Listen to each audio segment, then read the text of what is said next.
오늘은 레위기 11장입니다. 레위기 11장은 신명기 14장과 함께 동일하게 이스라엘 백성들에게 먹을 수 있는 것과 먹을 수 없는 것에 대해서 말씀하고 있습니다. 계속 이 부분을 묵상하고 또 묵상하고 길을 가면서도 또 밥을 먹으면서도 묵상하면서 하나님께서 이렇게 세밀하게 먹는 것과 먹지 않는 것을 구분하신 것이 얼마나 큰 은혜인가를 제가 생각하게 되었습니다. 그래서 말씀을 다 들으면서 이것이 왜 은혜인가, 너무나 흔하게 쉽게 또 통상적으로 쓰는 말이기 때문에 은혜라고 해도 별 감동이 없을 겁니다. 먹는 것과 먹지 않는 것을 이렇게 세밀하게 구분시킨 것이 무슨 은혜인가? 근데 이것이 정말 하나님의 은혜인 것을 제가 말씀을 드릴 때 이제 알게 될 겁니다. 먼저 여기에는 포유류와 또 어류, 조류, 곤충류, 그리고 파충류 이렇게 5가지로 분류해서 먹는 것과 먹지 못하는 것에 대해서 말씀하고 있습니다. 지금 우리가 레위기를 하는데, 레위기는 유대인들이 제일 먼저 배우는 책이라고 했습니다. 근데 그리스도인들은 제일 터부시하는 책입니다. 이미 우리는 율법 아래 있지 않고 은혜 아래 있는데 왜 자꾸 이런 걸 얘기를 하느냐? 그런데 이것은 너무나 중요합니다.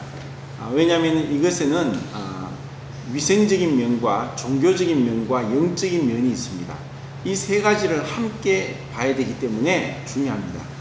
그리고 포유류와 그리고 어류 그리고 곤충류에 대해서는 먹는 것과 먹지 못하는 것에 대한 구분을 하나님께서 하셨습니다. 그런데 조류와 파충류에 대해서는 무조건 못 먹는 가증하다고 하시면서 왜 가증한지, 왜 부정한지 구분이 없이 그냥 조류와 파충류에 대한 그런 종류를 언급합니다. 조류는 제가 헤아려 보니까 20종입니다. 그리고 파충류는 그렇게 되지 않지만 이렇게 다양하게 구분하는 것에 대해서 이미 이제 통상적으로 알고 있는, 또 많이 들어봤을 겁니다. 포유류 같은 경우는 2가지 조건이 있습니다. 되새김질 해야 되고 쪽발이 돼야 된다는 것. 되새김질을 하지만 쪽발이 아니면 부정하고, 또 되새김질을 못하고 쪽발이더라도 부정하고, 되새김질도 하고 쪽발도 돼야 된다. 이것은 영적인 의미로 생각했을 때 되새김질 하는 것은 사실 초식동물입니다. 초식동물은 위가 4개가 있죠. 그래서 한번 풀을 뜯어먹고, 뜯어먹은 풀을 이제 한 자리에 앉아서 다시 위에서 올려가지고 또 다시 씹고 또 내리고 계속 완전히 씹어서 저작 운동을 통해서 완전히 소화를 시킵니다. 그러다 보니까 이 되새김질 하는 것은 결국 영적인 의미로서 우리에게도 중요합니다. 우리가 야고보서에서 말씀했듯이 말씀을 듣고 잊어버리는 자가 아니다. 말씀을 듣고 행하는 자라야 의로운 자다라고 말합니다.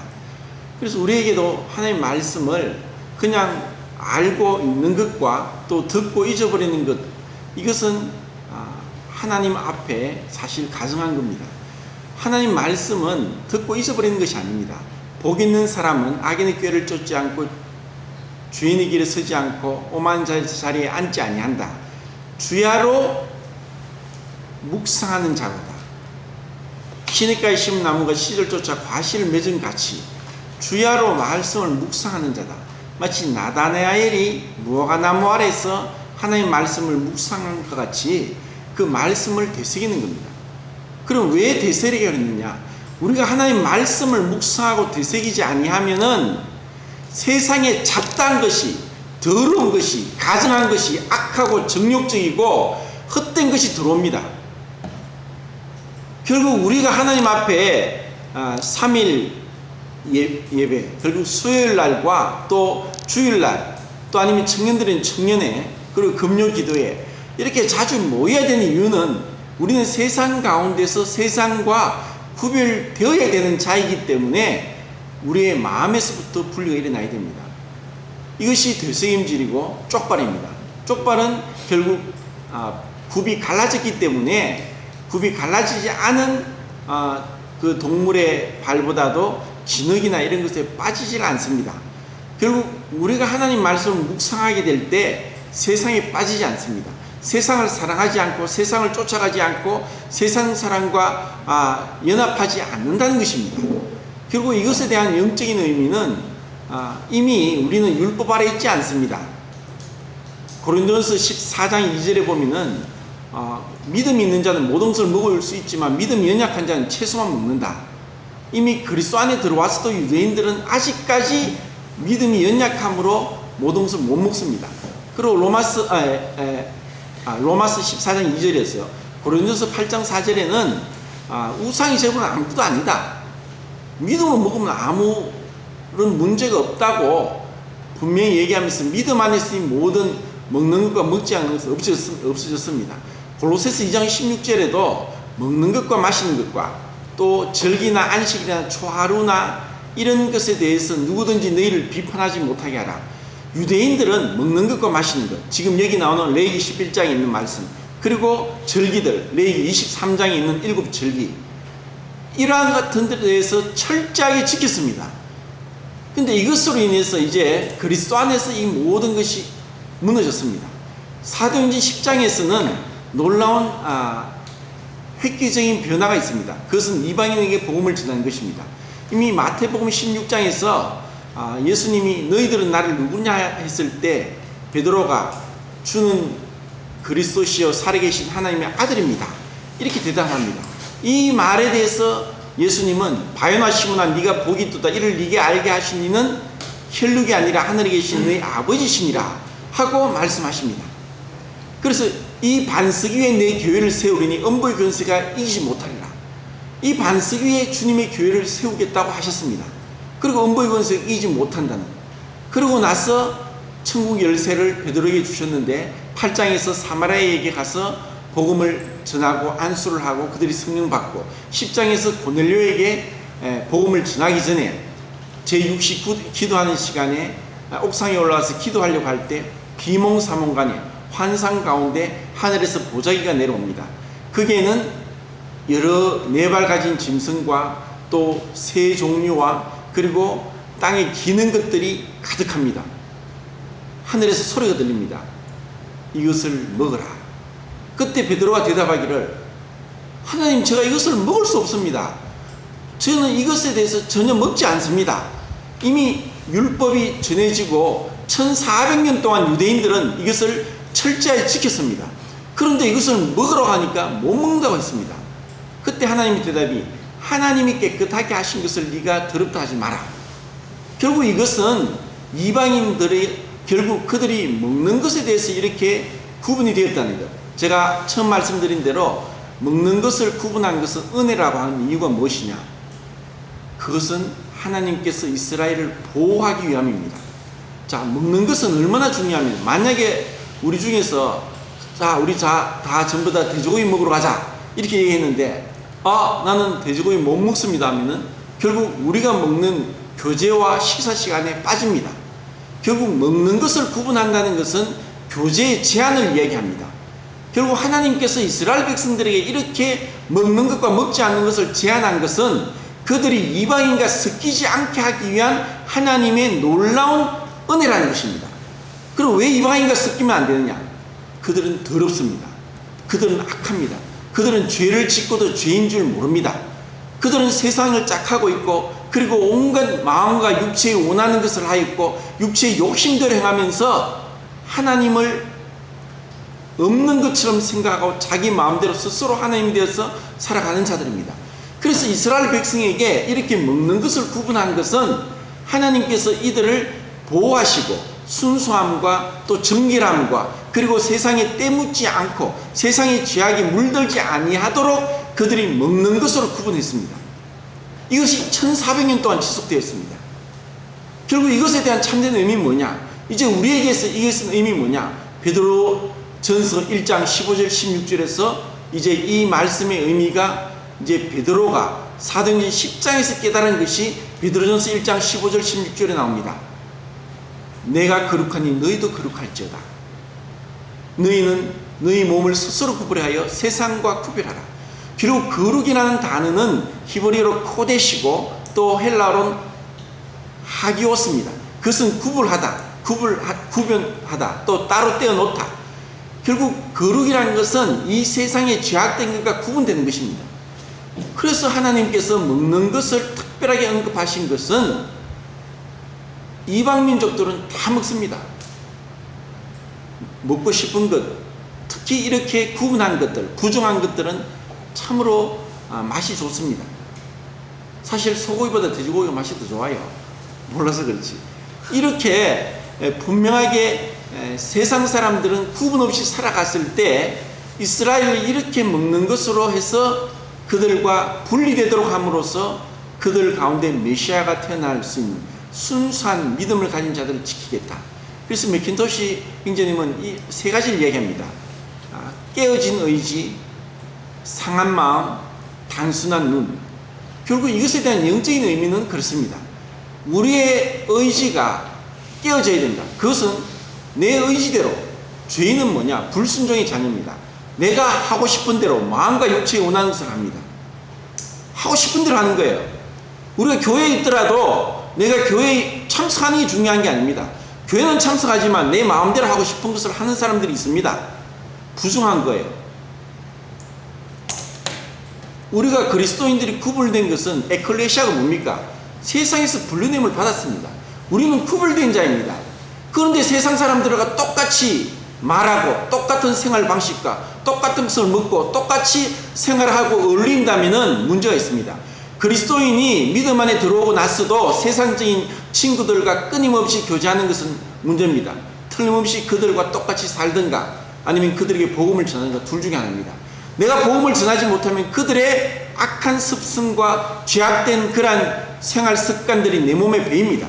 그래서 그리스도인들이 세상과 구별되지 않고 세상 친구들과 계속 같이 하다 보면은 내 있는 믿음마저도 잃어버립니다. 결국 교회를 떠납니다. 결국 어리석고 미련하게 심판 가운데 자착이 됩니다. 이것이 얼마나 중요한지를 깨달아야 됩니다. 왜 우리가 세상과 구분되어야 되냐? 그렇지만 우리는 세상과 구분되지만 그들과 함께 해야 됩니다. 왜? 복음을 전하기 위해서. 요한일서 3장 10절에는 그러므로 하나님의 자녀들과 마귀의 자녀들이 드러나니 하나님의 자녀들과 마귀의 자녀들이 분명하게 구분됩니다. 그러면 하나님의 자녀들은 어떠한 자냐? 의를 행하는 자와 그 형제를 사랑하는 자입니다. 그래서 이 두 가지는 중요합니다. 의를 행하는 것과 형제를 사랑하는 것. 우리가 사랑을 하는 데 있어서 세상 사람들의 사랑이 불완전한 이유는 의롭지 못하기 때문입니다. 의를 행한다고 하지만 사랑하지 못하기 때문에 그 의도 자기 의가 될 수 있습니다. 의는 하나님과의 올바른 관계고 사람들과의 올바른 관계입니다. 결국 사랑은 배려고 용납함이고 희생이고 섬김입니다. 사랑은 말로 하는 것이 아닙니다. 그리고 진정한 사랑을 하기 위해서는 의를 행하게 되어 있습니다. 그래서 의를 행하는 자와 그 형제를 사랑하는 자가 하나님의 자녀다. 의를 행하지 아니하고 그 형제를 사랑하지 아니한 자는 마귀의 자녀들이다 하고 이렇게 분명히 말씀하고 있습니다. 요한일서 1장 10절에는 우리에게 받은 대로 행하지 않는 자들과 함께하지 마라. 물과 기름이 섞일 수 없듯이 하나님의 자녀와 사탄의 자녀가 섞일 수 없습니다. 만약에 우리가 하나님의 자녀라고 하면서 여전히 세상 사람과 짝하는데 아무 그리낌도 없고 문제도 없고 마음의 불편함도 없고 또 마음의 성사도 없다면 자기의 생명을 돌아봐야 됩니다. 생명이 없기 때문에 본질적인 변화가 없으면은 이와 같이 섞이게 됩니다. 그리고 이것은 또 먹는 것에 대한 구분뿐이 아니라 또 포유류, 의료에 대해 있어서는 지느러미가 있고 비늘이 있어야 됩니다. 지느러미가 있다는 것은 물살을 헤쳐가는 힘이 있습니다. 비늘이 있다는 것은 그 물에 있는 오염에부터 보호하는 것입니다.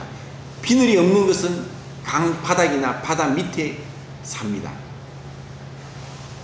그래서 이것에 대한 영적인 의미는 우리가 세상에 속해 있느냐, 세상을 따라가느냐, 아니면 이 세상을 본받지 말고 세상과 구분되어서 세상을 향하여서 중재하는 자이냐, 그것이 바로 지느러미고 비늘입니다. 우리가 세상에 있을 때 악한 자가 우리를 만지지 못합니다. 왜? 우리는 하나님께로 난 자기 때문에. 우리가 실수하고 넘어질 수 있지만 끊임없이 계속 죄를 범할 수 없습니다. 계속 끊임없이 죄를 범한다면 생명이 없기 때문입니다. 왜 세상 사람들이 여전히 죄악 가운데 뒹구느냐? 그들의 생명이 없습니다. 죽어 있기 때문입니다. 그래서 죽어 있는 자들과 섞여도 문제가 없습니다. 그렇지만 조류나 파충류에 대해서는 어떤 구분도 없이 무조건 하나님께서 금하셨습니다. 그리고 곤충류에 있어서는 날개가 있지만 땅에 기는 것은 먹지 마라. 그것은 본성에 어긋나는 것입니다. 날개가 있지만 땅을 기는 것은 먹지 말고, 날개가 있지만 뒷다리가 힘이 있어서 펄쩍펄쩍 뛰어다니는 메뚜기 종류는 먹을 수 있다고 했습니다. 결국 우리가 하늘의 신분을 가지고 있으면서도 세상에 있는 자들처럼 기고 있다면 가증한 것입니다. 먹는 것과 먹지 않는 것이 이렇게 중요하듯이 이제 그리스도인의 삶에 있어서도 우리의 삶은 중요합니다. 우리는 그리스도의 보혈을 믿음으로 신분상으로 거룩하게 되었습니다. 그렇지만 성령의 임재 가운데 우리는 상태 속에서, 현 생활 속에서 성령의 능력으로 세상과 구분됩니다. 신분과 상태는 같지 않을 수 있습니다. 마치 날개가 있지만 뛰지 못하고 날지 못하고 기는 것과 같이, 그리고 땅에 기는 것, 배로 기거나 네 발로 기거나 아니면은 여러 다리가 있어 다지류처럼 이런 것들은 가증하다, 그렇게 말씀합니다. 그리고 이러한 죽음을 접촉하는 것도 부정해서 옷이나 그릇이나 또 어떤 물건에 이러한 죽음이 접촉되면 그것을 빨아라. 그리고 질것은 깨뜨리라. 화덕이나 화로도 깨뜨리라. 그리고 이런 데 오염되었으면 물에 담가 두어라. 옷을 빨아라. 이것은 위생적인 면으로 상당히 중요합니다. 왜냐하면 그 당시에는 위생적인 의학적인 지식이 없었습니다. 그런데 빨고 물에 담그고 깨뜨리고 버림으로 인해서 이들에게 단체 생활, 공동 생활하고 있는 이스라엘 백성들이 전염병으로 죽지 아니하고 보호받고 살아갈 수 있도록 하신 하나님의 은혜입니다. 그리고 또 정말 중요한 말씀이 있습니다. 단어 못 보겠는데 하나만 보겠습니다. 37절에 이것들의 죽음이 심을 종자에 떨어지면 그것이 정하거니와, 모두 다 부정하다고 했고 접촉만 해도, 죽음을 만지기만 해도, 왜냐하면 죽음은 왜 죽었는지, 전염병으로 죽었는지 모르기 때문에 전염병으로 죽은 그 죽음을 만지기만 해도 병에 오염될 수 있습니다. 그래서 다 부정하다고 했는데 이와 같이 부정한 것이 심을 종자에 떨어지면 그것은 정하다고 했습니다. 심을 종자는 무엇이냐? 그것은 생명력입니다. 심을 종자를 땅에 심으면 그것이 땅을 뚫고 껍질을 뚫고 싹이 납니다. 생명의 힘은 이렇게 강합니다. 그래서 우리에게 생명이 있을 때 이것은 마치 복음의 은혜가 무엇인지를 가르쳐 줍니다. 우리가 세상 가운데서 우리 안에 생명의 씨앗, 하나님의 생명이 있다면 세상 가운데서 싹이 납니다. 우리가 그들을 정결케 할 수 있습니다. 이것이 복음의 능력입니다. 복음의 능력은 세상 가운데서 나타납니다. 이 말씀이 단순한 것 같지만 얼마나 놀라운 이 복음의 은혜를 예시하고 있습니다. 그리고 44절에 나는 여호와 너희의 하나님이라. 내가 거룩하니 너희도 몸을 구별하여 거룩하게 하고 땅에 기는 길 짐승으로 말미암아 스스로 더럽히지 말라. 나는 너희 하나님이 되려고 너희를 애굽 땅에서 인도하여 낸 여호와라. 내가 거룩하니 너희도 거룩할지어다. 이 말씀이 정말 이제 구약이 아니라 레위기가 아니라 신약 성경에도 이 말씀이 다 적용되고 있습니다. 우리를 하나님이 거룩하게 구별하셨습니다. 그분이 우리를 애굽 세상에서 우리를 건져내셨습니다. 왜? 우리의 하나님이 되시기 위해서, 그리고 우리의 아버지가 되시기 위해서, 우리를 세상과 함께 죄 정함을 받고 심판받지 않게 하기 위해서, 우리가 단순히 구원받았다고 그냥 기뻐하는 것이 아니라 우리를 이 세상에서 복음을 증거한 자로 삼기 위해서, 그리스도의 군사로 삼게 하기 위해서, 우리 안에 있는 이 생명의 도를 증거하기 위해서, 아직까지 자유를 분별치 못하고 어디서 와서 어디로 가는지 알지 못하는 자들에게 예수 그리스도께 인도하기 위해서 우리가 이 땅에 있는 것입니다. 우리가 이것을 깨닫지 못하면 우리의 삶에 분리가 없습니다. 구별이 없습니다.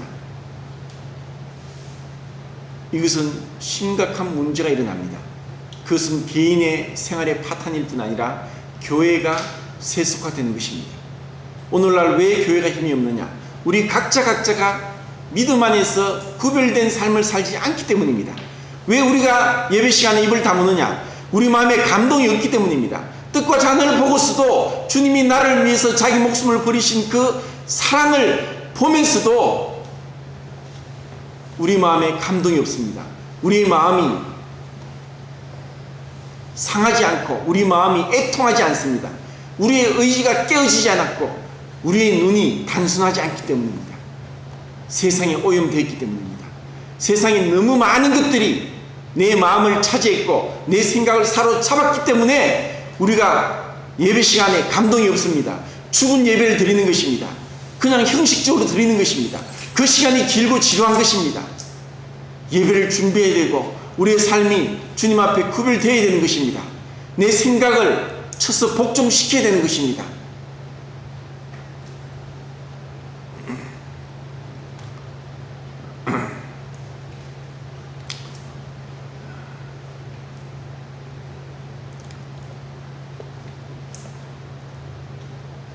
제가 많은 성경을 말씀했습니다. 계속 시간이 길어지면 지루하고 피곤하기 때문에, 졸기 때문에 성경을 찾지 않았고 가능하면 다 외워서 얘기를 했습니다. 그냥 듣고 지나가면 잊어버립니다. 어딘지도 모릅니다. 정말 우리가 말씀에 깨어 있다는 것은, 말씀에 대해서 사로잡혀 있다는 것은 우리가 한번 설교를 들어도 마치 어디서 성경을 찾기 시작해서 어디까지 왔다는 것을 다시 찾을 수 있는 것이 말씀이 소화된 것입니다. 바둑에서 그것을 뭐라고 합니까? 회기라고 하죠. 회기 맞습니까? 바둑의 유단자들은 바둑을 탁 두고 싹 흩어도 둔 자리를, 까만 돌, 흰 돌을 정확하게 둘 수 있는 자가 바둑의 유단자입니다. 우리가 하나님 말씀을 듣고 어디 있더라, 어디 갔더라, 모르면 적으십시오. 그리고 적고 또 보십시오. 그리고 그것을 찾아보십시오. 듣고 아무리 들어도 돌았으면 잊어버립니다. 그러면 묵상을 할 수가 없습니다. 세상 것이 얼마나 무섭게 다가오는지 아십니까? 요한일서 5장을 보고 마치겠습니다.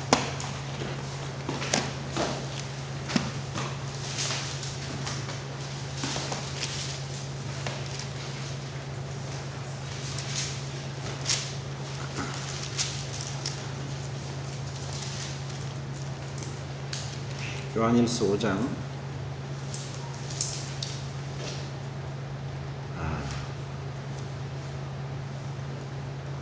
18절.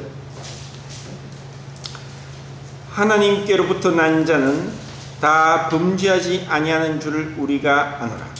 하나님께로부터 나신 자가 그를 지키심에 악한 자가 그를 만지지도 못하느니라. 또 아는 것은 우리는 하나님께 속하고 온 세상은 악한 자 안에 처한 것이며, 그렇기 때문에 이스라엘 백성에게 먹는 것으로 구별함으로 세상 이방 민족과 섞이지 않도록 하신 것입니다. 이제 우리는 그리스도 안에서 이 세상에 속한 자가 구별되었습니다. 그렇지만 세상은 여전히 공중의 권세 잡은 자 아래에서 하나님께 불순종하고 있습니다. 우리가 세상을 향해서 어떠한 마음가짐으로 살아가느냐? 우리가 그들이 죄 가운데 있다는 것을 잊어버린다면 그들과 함께 어울릴 것입니다.